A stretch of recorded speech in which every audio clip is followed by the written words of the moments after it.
SpectrumTv, broadening your horizon. The members of a political party elect their flag bearer directly, while the indirect system which has been in place is a system whereby the members of the political parties elect what is called a delegate, and the delegates now elect the flag bearers. So if you're asking which system? No, we understand that the system, the indirect primaries, now which had the delegates who nominated the flag bearers. Now we understand that there were issues where godfatherism came to play, and we also understand that that particular system of bringing out candidates was infiltrated by, didn't actually represent democratic pattern of doing things. So do you feel that with the advent of if the president eventually assents to this the electoral amendment bill, do you think that the direct primaries will actually curb the problem of godfatherism in politics? Okay, thank you. The truth about the matter is that the process of electing a candidate has never been the problem of Nigeria. The problem of Nigeria is not whether we have direct primaries, whether we have indirect primaries. The problem are the actors in the election. By the actors, what do I mean by that? In the direct primary, the major actors in the election are the electorate, the aspirants, the political parties, and the stakeholders. These are the people that determine the credibility of an election. And don't be mistaken to say that indirect primaries that was in place was not democratic. No. Let us start from if you have a house and if you live in a compound where you have many flats, and the landlord happens to call for a compound meeting, you will notice that it is not everybody in the compound that goes. It is representative of every flat. Perhaps the father, the mother, or whoever it represents. Now that act of representation is called representative democracy, and that is exactly what indirect primary stands for. Now the councillors are evidences of representative democracy because they represent their constituency. The House of Assembly does that, the House of Reps does that, the Senate does that. Now, so if you say the indirect primaries was not democratic, that means the system that produced the senators, the reps, the House of Assembly, the councillors was not democratic. Let me come in there. Now, at this point, Nigerians have actually lost trust in the system, and now they want a different way of doing things. Possibly because the indirect primaries didn't actually represent them well. You will agree with me that there are some cases where the people you send to represent you don't actually speak your words and don't represent you properly. So do you feel, the question was, do you feel that this direct primaries will actually solve that problem? Like I've always said, let me look at it from telling you the pros and cons. Maybe this will help us to get to understand ourselves. In the direct primaries, the advantage that this has, and this is what the Senate, the House of Reps leader, Bajamila, has been saying, is that one, it will give the youth an opportunity to lead. Because in the actual sense, the youth form about 70% of the electorate. So it is believed that the youth should be able to elect people within their age bracket in the case of the direct primaries. Secondly, the direct primary will also afford the members of the parties this time around to feel the sense of belonging which indirect primaries didn't give to them. Now looking at some facts now, and ever since the direct primaries came to play, and we've seen some contradictions, some arguments, like the governors and meeting with the senators saying, oh, direct primaries cannot take place, they don't want it, they don't want this one. Some sections of political party leaders and elders have been kicking against direct primaries. Now, what do you have to say about the controversies between the governors and the House and the direct primaries? Okay, Michael, you see, there's an adage that says that he that wears the shoes not wear its pinches. When it comes to the issues of electioneering in Nigeria, it rests on the governors. They alone know the security challenges that will be associated with direct primaries. They alone know the financial implication. At the end of the day, the financial implication of the political parties will not rest on the makers of those laws, but it will rest on these governors. But I thought the INEC is in charge of the financial and everything about the direct primaries. But the governors are responsible for the security of lives and properties in a state. Are you saying so they will want to ensure a process, whether a governor is in PDP, a PDP governor. Okay. If APC is having primaries in that state, it is his responsibility to ensure the security of lives and property, which was one of the major oaths he took. Okay. So if he feels that direct primaries has lots of security challenges, it has lots of financial challenges, it has lots of health challenges, especially during this pandemic where we have to. So you are now of the opinion that the governors have every right to start or put a stop to direct primaries? The governors don't I don't think they are stopping the direct primary. They are raising concerns. And that same concern they are raising, many citizens are raising the same concern. Okay, let me comment. The question should be, will direct primaries give us a different set of candidates that indirect primaries will not give us? No. And I will say this answer is no. Okay. The reason I say so is that the problem has not been the process, but has been the actors. If the actors are fraudulent, they can still manipulate the direct primaries to produce fraudulent candidates. If the actors are honest, they can still oversee the indirect primaries and produce a credible candidate. Please, sorry, what has been the problem of the indirect primaries? If you ask me, the problem has not been the process. The problem has always been the method of choosing the delegates. The system was clear that the electorate were supposed to elect their delegates. But does that actually play out? It doesn't play out. We have a system where the executive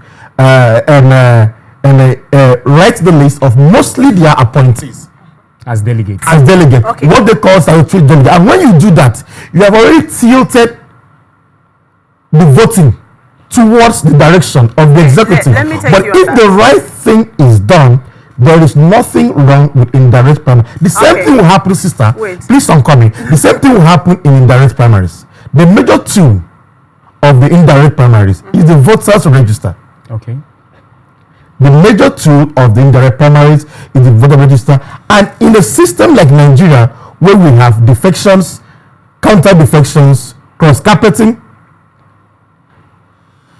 can we be sure of the credibility of the voters of the party register? Sorry, the register with the political party. Can any political party actually produce an authentic list of credible members of his party, whereby he cannot produce that, whereby a night to the election, a candidate will say 10,000, like the news that was up before now, 450 people defected.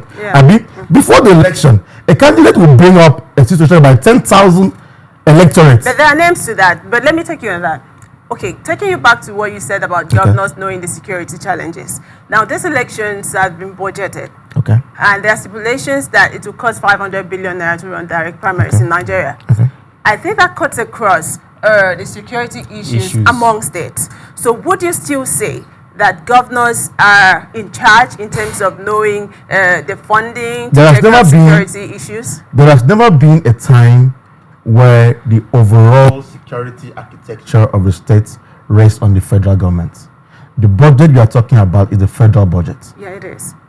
The governor has a duty of care, which he must also ensure it happens. So if the governor feels these direct primaries may not enable me to exercise my constitutional vow to my people of ensuring the security of their lives and properties, and the governor begins to raise concerns that I have a problem with the direct primaries, I don't think it is totally out of place. Rather, we should examine the the intent. Okay. The intent. Why are they saying there's a problem? They are saying something. If you listen to them closely, they are saying something. They are talking about weakening the internal democracy. Okay. Let me also. There's some people of the opinion that direct primaries will checkmate government trying to impose candidacy on the people. So do you think that could be a threat to the governors? Yes. Judging, let me come in. Judging from the area of direct primaries now, who do you think, what she was trying to ask is, who do you think is really scared of these direct primaries? Is it the state governors who wants to impose candidates? Is it the electorates? Is it the candidates that are vying for this office? Who do you really think are scared of these direct primaries right now? Because a lot of people are scared already. If you ask me who is scared of direct primaries, I will start by saying that every citizen of the Federal Republic of Nigeria that understands the intricacies of direct primaries, including myself, is scared of direct primaries. Okay. Why are we scared of direct primaries? We are scared of direct primaries because the singular tool to be used in direct primaries is the party register. And the party register, as I'm talking to you now, I don't think any political party can produce a comprehensive party register. And there has also been issues in courts that have been resolved about defections and counter defections, and that means that people are free to move from one political camp to the other, and we are scared that this is going to affect the party register, and whereby the party register is not resolved, there are lots of problems that could occur. Number one, the opposition party could infiltrate a direct primaries by putting in their people, go in there, register, vote for a weaker candidate. Let him win. As long as a weaker candidate wins, our candidate in our party is going to win in the general elections. A candidate, an aspirant can go all out to buy electorate who are not members of a political party to come and register for the sake of election. And all this will not still represent the true votes of the party. That is why I say that the problem is not the process, but the problem are the actors. Who are the actors? The electorate, the aspirant, the political party, and the stakeholders. Coming to the stakeholders, my sister, we all understand the meaning of stakeholders. In political parties, apart from the ruling parties in the state, are mostly funded by people. In that party. There are some actors there. There are some actors funding the party, helping it to taking care of the bills of that party. And on the day of election, you now say that stakeholder should have the same one vote with another member of a party who didn't contribute anything whatsoever. What that will lead to will be loss of morale to the stakeholders toward financing party activities. Their morale will be low. If I know that I put 100 million to run this party, and at the end of the day, you who just came and registered today is having equal voter strength like mine, there will be a problem. Even in America, where this whole direct primaries things they are what they call super delegates. Check it out. They want to have these are higher stakeholders. Every party has that. So you cannot suddenly diminish the stakeholders, reducing them to just having a single vote with someone who is not committed to party activities. But I think the stakeholders has only one vote, just like what I'm saying. How is the stake being displayed? Is it in the financial aspect or coming to the voting system, which is one vote, one man? Now, in the direct primaries, let me still tell you something. This direct primary that looks all good, like I said, it looks all clean, all beautiful. You understand? But there are some issues you need to really look at. Number one, while going through the guidelines, the proposed guidelines, I've seen things like option A4.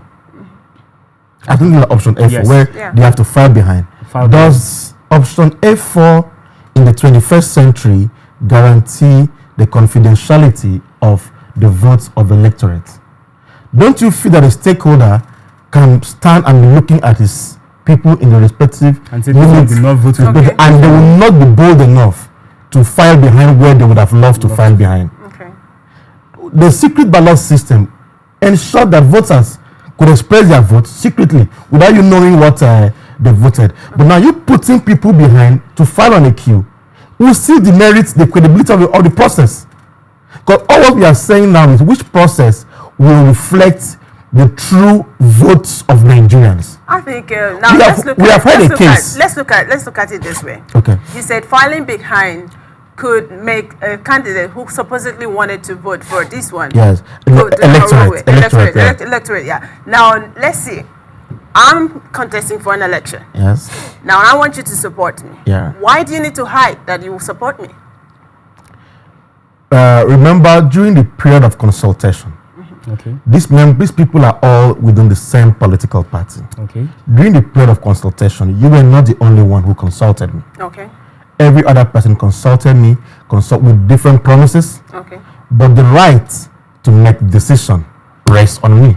Yeah. And to an extent, I should be able to express that privilege without being intimidated by you. Okay. Who had consulted me. Okay. Remember, I didn't force you to consult me. Yeah. You came and consulted me, and the best I could say was, okay, I've heard you. Now, but my right to vote should be left for me alone to decide. But whereby I have to queue behind, I now know that my right to vote had been violated.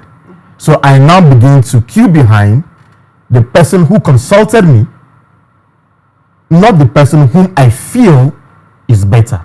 Okay. So we are talking about the credibility of the process. Okay. The case of Anambra State, if you have looked at it, because there has been a test of this recently. One of the leading parties, scored a total of 350-something thousand in the direct primaries. Yeah. In the elections, he scored about 40-something thousand general election. So if your party members could give you 358,000 votes, how come they couldn't give you that the same at least that one alone in the general, and they gave it just for some thousand? That means when it came to the direct to the general elections, some level of integrity played out. Okay. So I'm trying to say that the direct primaries is not all excellent. It's not all excellent. They all have their flaws. Weighing them side by side, what's your opinion on that? Which would you prefer? At this point in time in the country, what I will look at is, number one, which process will reflect the true position of the electorate. Number two, which process is less expensive. Number three, which process has less security challenges.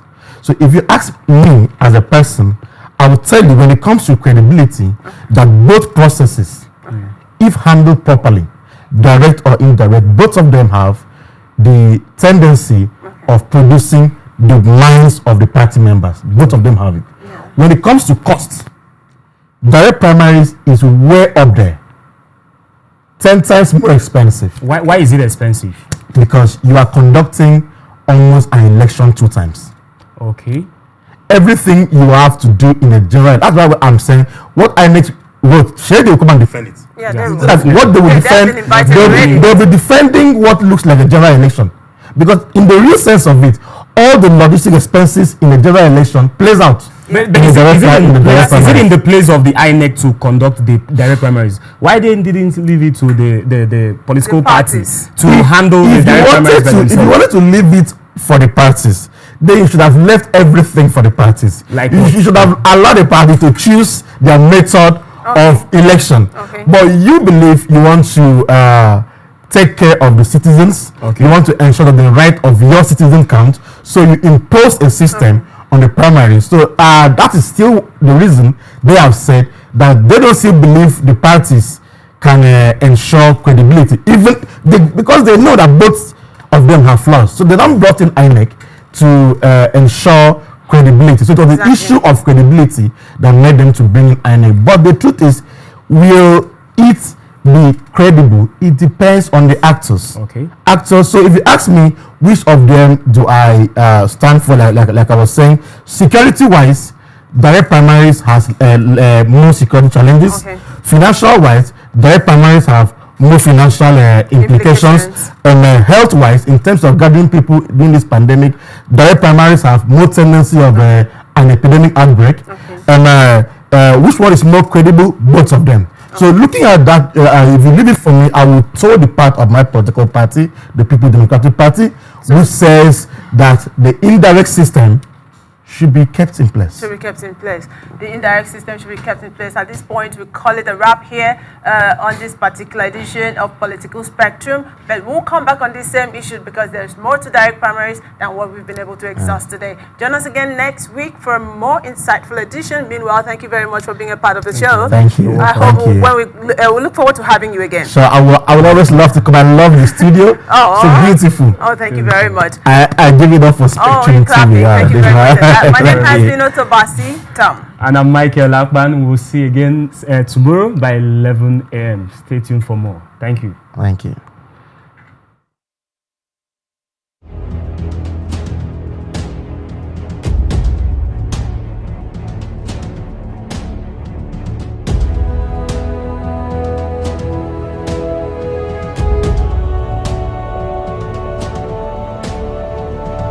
SpectrumTv, broadening your horizon.